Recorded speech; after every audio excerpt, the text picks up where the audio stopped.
Hi everyone and welcome back to my channel. If you're new here, my name is Elizabeth and I run the blog lifefromtheviola.com where I share my favorite practice tips, general advice, and tech for musicians. Have you ever done a gig before? I've played quite a few gigs now, mostly wedding gigs, but also some Christmas gigs, concerts, and just the odd little performance here and there. So if you're mostly a performer, then you are gonna go on a lot of gigs, especially if you're freelancing, not so much in an orchestra and just kind of performing wherever and whenever you can. Gigging is definitely going to come into your life. So today I want to share all that I have learned from the gigs that I've done over the last couple years and share with you the essential things that I bring that I think you should always have with you and just some tips on being a good musician. Of course, when you're gigging, how you play matters. You know, if you make a lot of mistakes, it's not going to be good. You might not get asked back. But it's equally important how you act at a gig. Make sure that you're a polite, nice person, and you're going to be so much more likely to get called back for a gig. We're going to go over all of that later, but I just wanted you to know right in this first minute that being a good person matters. It really, really does. All right, so let's get into the things that you should bring. So when I go to gigs, I usually bring my LL Bean boat and tote. I got this as a Christmas gift. It was a great gift and it holds a lot of stuff. I'm not gonna show it to you right now because I really need to clean it, but thankfully I do have some footage from a couple of years ago that I can show you, but it holds so much. It's really sturdy and it does zip up. So if I have to walk somewhere in the rain, I can easily zip it up and nothing inside is gonna get wet. So that's where I hold all of the other things. But of course, first you want to bring your instrument. If you want to see what exactly I bring in my viola case, I have a video and blog post that I just made linked up in the information box. Be sure to check that out if you want to know and see what exactly I have in my case. But of course, I bring my instrument in the case. Always make sure before you go that you have all of the requirements for your instrument. So for string players like me, that means make sure your bow is in your case. You do not want to show up without a bow. It's never happened for me for a gig, but it has happened for a lesson before. It was not fun. So, you know, if you pack up your instrument the night before, maybe just double check day of that everything is where it's supposed to be in your case. So for string players, make sure you've got your instrument, your bow, rosin, shoulder rest if you use one.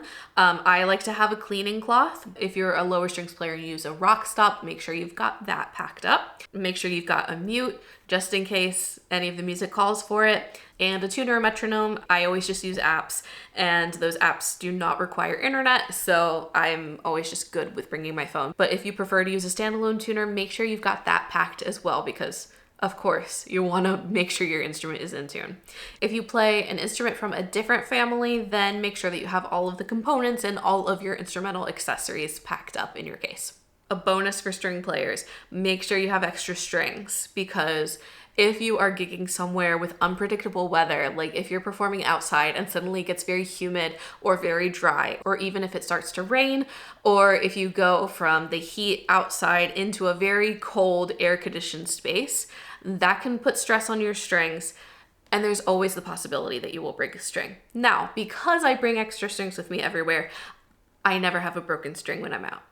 You know, that's just how it works. So if you want to avoid having a string break on you, bring extra strings and then nothing is going to happen. It's only those moments where you don't have an extra set of strings that a string breaks. Of course, you know, it's just how the world works. But in all seriousness, bring extra strings. Personally, what I do is when I change my strings, I put those old strings in the envelopes from the new set that I just put on my viola, and then I put those old strings that I just took off in my case, and they just live there until the next time I change my strings, and I do it again and again and again. That way I always have some sort of backup. It's not going to be a great sounding backup, but it will work in a pinch. And then I know, okay, I need to order a new string. Now, this has not happened to me for like at least 10 or 12 years, but sometimes the string breaks. All right, now, along with your instrument, there are definitely some accessories and music to bring. So if you were given music beforehand, of course, bring that. It's great to bring some sort of backup if you were in charge of bringing your own music. So if you're bringing an iPad to your gig, then bring that plus maybe print the sheet music out or save it in multiple spots on your iPad just in case something gets deleted, just in case you don't have Wi-Fi. If something happens, you have a way to access the music again. If you gig with an iPad, then to me, a Bluetooth pedal is completely necessary. My favorite right now is the Donner Bluetooth pedal. The only thing I don't like for gigs is the fact that it has this bright blinking light, which is not going to be great in all situations. Now, if this is your favorite pedal as well, you could always get some very dark tape, like a dark duct tape or electrical tape or something, and put it over this flashing light, at least to dim it. But just know that a lot of pedals do have flashing lights on them, just so that you can easily check that it's connecting and working and that the battery is not dead. Next, you will want to bring a stand. Now, some gigs, like if you're doing a big orchestra gig in an event in like a performance hall, you probably won't need a stand for that. But many times, more often than not, you will need a stand. Which brings us to today's video sponsor, which is KraftGeek. They sent me their capsule music stand to test out and review for you today. This is KraftGeek's capsule music stand. I'm super excited to show it to you today. It has the same sort of form factor as a wire stand, but it's made of very sturdy metal, and it's pretty adjustable. So we have the bottom ledge that holds your music. It has a nice rubber grip on the front edge that will help keep your paper sheet music from sliding off the front. You can see my hand even kind of grabs onto that. It has this middle bar which extends if you've got larger sheet music and comes in for smaller pages. It also has these clips on it. They are very nice and they're very easy to use. These will be very great to hold paper sheet music in place. And then we have our top portion, which also helps the music stay up, and you can make this taller, maybe for big orchestral scores, or shorter for smaller pieces of sheet music, just that everything fits really nicely on the stand itself. KraftGeek also sells some great accessories for this music stand, including a stand light and a phone or tablet holder. These screw on to the stand, which I'll show you in just a second, and they will be really helpful at gigs. So the stand light can go just at the top here. It runs on batteries, but it also has a USB-C port, and it has 2 brightness levels. So here's number 1, and here's the second brightness level. That will help you see your sheet music in dark areas or in a dimly lit room where you're performing. A stand light is so helpful, and it's great how easy this is to put onto the stand, and you don't have to worry about clipping it to the sheet music and moving it all around. It just stays right there as if it's built into the stand. And then the phone or tablet holder can go right below where the music goes, or you can put it up at the top instead. So for now, I'm gonna put it down below the music. A great perk of this stand is it gets super tall. I'm 5'3", and this is as tall as the stand gets, which is a lot taller than most other stands that I've ever seen, even, you know, really strong, sturdy, stay-in-place music stands like a Manhasset stand. So you can put this phone holder either landscape, portrait, or landscape. So I've been using this as a tuner / metronome holder. So I pull up my tuner, pop my phone in the stand, and then it's right there. It does block the music just a little bit, but it's been fine for practicing, and it's actually been really helpful. I've had a few students use this stand, and they've really enjoyed having a tuner or their metronome right there in lessons. It's made things a lot easier. Then if you're doing a gig with your iPad or tablet and you just want a tablet holder, you can put the phone or tablet holder on the top of the stand, collapse the stand, and then it's just kind of a sleek tablet holder. It looks a little bit nicer than putting it on a music stand because the audience can see a lot more of you while you're performing instead of seeing just a big stand even though you only have your tablet on it. So this phone stand just holds my 12.9-inch iPad Pro, and when you get the phone holder, it does not look quite like this. There are actually buttons that allow you to shorten it or extend it. So these little things pop out, and then it gets big enough to hold a tablet. Now, if you have a huge tablet to read sheet music off of, this will not be big enough. But at least for me, my 4th generation iPad Pro in the 12.9-inch size does fit. So the capsule music stand does get really small, and you don't need to worry about disassembling it all. It's basically just folding it lower. Then you turn this knob at the bottom and the feet lift up. Finally, we loosen this, which lets us pull this forward, and it folds up really similarly to a traditional wire stand. There is a great carrying case, although this is also really easy to carry. It's great to grab here and it's very light. I could just fit this in my own gig bag as is, but their case is really thick and protective. It just goes right in here, and there are even little pockets within the bag for the accessories. So the stand light even folds up to become smaller. That can go in here. And then the phone holder also just fits in there easily. And then everything in here is going to be very easy to take to gigs. There's even room for more accessories in here, so you could easily use this as just an accessory bag in general with the stand and little things that you need for your instrument as well. Thank you again, KraftGeek, for sending me your capsule music stand and accessories, and thank you for supporting my channel. If you'd like to check out their capsule music stand, you can use my affiliate link in the description box and my coupon code EVIOLA15 for 15% off. Thank you so much to KraftGeek for sending me the capsule music stand. I am really enjoying playing around with this, especially with the stand light. It's really fun to have in my studio and as part of my collection. Thank you so much again for sending this to me, and I'm really happy to share this product with you. Along with your music, your stand, and of course your instrument, you want to be 100% sure that you have at least one pencil and eraser. Just my opinion, but nothing makes you look like a bad musician more than not having a pencil to write in your music.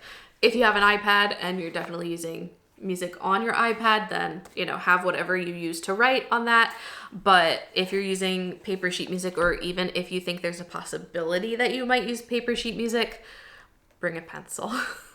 I personally keep a little golf pencil in my purse at all times because I'm a musician and I just think it's great to have a pencil on you at all times. I also keep a pen in my purse, but I like small purses, nothing too big and heavy to lug around. So a golf pencil is just the perfect size. Of course, there's no eraser on a golf pencil, but if I am in an emergency gig situation, I do have a pencil to write with. Otherwise, I keep like 4 pencils and an eraser in my viola case, and I have that for gigs. I also usually throw an extra one into my gig bag so that I have a wide selection of pencils. If one goes missing, I know I've got another. Be a good musician, bring a pencil with you whenever you are playing music. Next is kind of the like personal and instrumental like backup needs. So you might want to have some nail clippers. I just have a pair that lives in my viola case. Maybe some peg compound in case your pegs get stuck. That's more in extreme weather, but never hurts to have it on hand.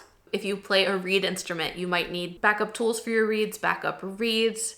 I'm not going to pretend that I know exactly what you need, but think of those things. If something happens to your instrument, what would you need to fix it? And bring those little things. For yourself, bring some water and a snack, especially if it's a very long gig, maybe with breaks, or even if it's just a wedding gig, I will bring a granola bar or a protein bar with me just to make sure either before or after the gig, I know I'm gonna need some food in me. So I bring something along. I usually just eat that in the car before I drive home.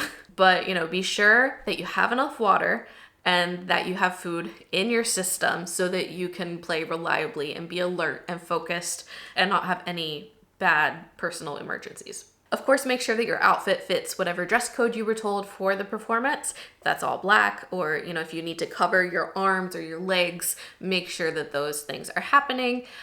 If you're not sure of the space, it's great to dress in layers. Make sure your shoes fit the dress code and, of course, are comfortable as well. For a lot of the wedding gigs I need to walk quite a bit to get from like the parking lot to where I'm actually performing. And sometimes you need to walk from where you're performing to like where the cocktail hour is, or, you know, think of any gig that you do. How much walking are you going to do? What shoes can you wear that will be comfortable yet performance ready? If you're bringing an iPad, make sure that you have a charger for it just in case something weird happens. If your iPad glitches and it dies and you can't turn it back on. If your phone has an unreliable battery, try to bring a charger for that as well so that you don't get stranded without a phone somewhere. And it's great to have an umbrella with you just in case anything scary or unexpected happens with the weather. All right, so that is a lot of the gear and what to bring. Now let's talk about preparing your music, getting to the gig, and how to be professional. So if you can, try to get the music ahead of time so that you are as prepared as you can possibly be. Now for a lot of wedding gigs that I do, I don't get the music ahead of time, but oftentimes it's the same songs between different weddings. And none of it is so hard that I can't sight read it and sound pretty good. And at a lot of gigs, you'll have time, like they want you to get there and there's a lot of wiggle room just in case any emergencies happen. So a lot of times I can get to a gig and practice a little bit if there's anything difficult or unexpected in the music. But if this is a gig where they specifically give you the music ahead of time, be sure to practice that music. I find for me, the fastest way that I can learn something is by listening to it over and over and over again, and then practicing along with a recording. It teaches me what to listen for when my part happens, and a lot of the nuance and what it's supposed to sound like, so that I can really get into the right zone with the music without spending hours and hours and hours on it. So listen to the music if you can find a recording of the exact arrangement. That is the best. It is so nice when you're able to do that. If not, just do some research so that you feel like you can accurately play the music. If you're using an iPad, and specifically Forscore, or really any sheet music reading app will probably have this feature, go ahead and create a set list for the gig ahead of time with all of the music in it. You can always reorder the music within the set list or add or subtract music from the set list, but having that set up before you even get there is going to help you stay very organized and on top of things. And I feel like it's just so satisfying to have a set list and be able to just cycle through all of the songs just with the pedal. No need to find like, okay, it's saved here and here and here. It's as easy as turning a page on a music stand, but with your foot. It's great. I love using set lists for performances. If you do have paper sheet music, make sure before you perform that all of the music is in the correct order so that you don't have to search for things and go crazy. Just one page turn and you're at the next thing, another page turn and you're right there. The more organized and polite you are, the better musician that you are to work with, and the more that they'll want to call you back again. So now let's talk about getting to the gig. Make sure you know exactly how you're getting there, whatever mode of transportation that is, and especially if you're driving, get an overview of the route that you're going to take beforehand. Make sure you know what all the roads that you're getting on are, and be sure there are no closures or anything. It's always a good rule of thumb to get to a gig early whenever you're a musician. As a musician, you probably know this already for rehearsals and concerts, everything that you do, getting there early is always going to be the best bet. So get there with enough wiggle room in case you take a wrong turn, in case you can't find parking, in case you've lost something and need to go back home. Leave wiggle room for anything that's going to happen because, it's life. Something is probably going to happen. It might sound very basic to some of you, but save your gig contact into your phone. Know who that is. Make sure you've got their phone number just in case some sort of emergency pops up. Or if you can't find where the gig is, if you can't find parking, you can call or text them and ask questions or let them know like, hey, I just got stuck behind an accident and it's gonna take at least like 10 minutes to go a different way. Just so that they, communication is one of the best things that you can possibly do in life, in all aspects of life, but especially if you think you're going to be late to a gig, contact that person so that they're not sitting there worrying like, okay, where is this person? Are they going to show up for this gig at all? Like, are they super irresponsible? The more that you communicate, the better. So be sure to save your contact's information into your phone, know who that is so that you can reach out if you need anything. So a little bit of gig etiquette: be early, be kind, and be flexible, because sometimes gigs will just keep you on your toes. You might have to perform inside instead of outside, and you have to find a new location to do that. You might have to play the same piece 3 times in a row, or you might skip one of your favorite songs. Just try to go with the flow as best as you can. Be a nice human. That's another just life rule. Be a good human, communicate with people. You're gonna be great. Of course, introduce yourself to everyone, be polite, engage in conversation. Don't speak badly of anyone while you're there. If you're a good person and you play well, hopefully they will ask you back again. And when you're gigging, you want to build good relationships with people, because you're not going to get gigs if you don't know people. The more people that you know, the more potential that you have to get more and more and more gigs. So the nicer you are and the better you play, those are going to speak volumes and get you more gigs, which helps you meet more people, which helps you get more gigs, and it just kind of compounds on itself. So play well, be a good person. That is kind of the main message of this video. One scary thing about gigs is the pay, and knowing how much you're worth, knowing what the going rate in the area is, and just kind of getting started with that. If you haven't done a gig before, knowing how much you should get paid is really the scary thing. So I don't have amazing answers for you because it's hard for a lot of musicians. But the first time you get asked to do a gig, if they offer you payment, it's very likely that you will have a feeling inside of you like, oh, this is a lot of money. This is great. Or that's reasonable. Or I'm worth more than that. I should be getting paid more than that. And that can kind of dictate whether or not you take the gig. If it is definitely not enough, you can tell them. You can say, this sounds like a great gig, but my rate is this. Or, but for this amount of work with this amount of preparation, we need more than that. If it's more than you were expecting, then maybe you're pricing yourself a little bit lower than you should be. Or maybe this is a wealthier area that you're getting asked to do a gig in, and therefore they have the ability to charge more and you can get more money. Payment can feel awkward, especially as musicians, especially as creative people, but you deserve to be paid for your work and you deserve to be compensated fairly.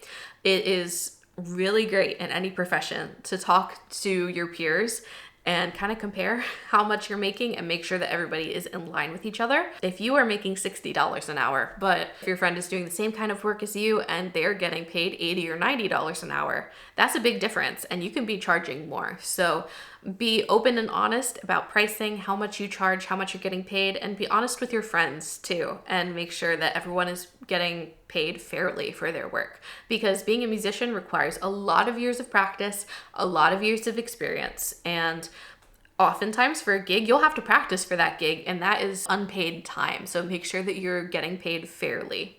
All right, I hope that gives you a great overview of gigging, the things that you need and the attitude to have, and how you should prepare for gigs in the future. Thank you so much again, KraftGeek, for sending me your capsule music stand. I'm really enjoying using it, and if you'd like to get your own, use my affiliate link down below, my coupon code EVIOLA15 to get 15% off. Thank you so much for watching, and if you have any gigging questions, please leave them down below. I'd be happy to answer them or even make a follow-up video. I'll see you again next week.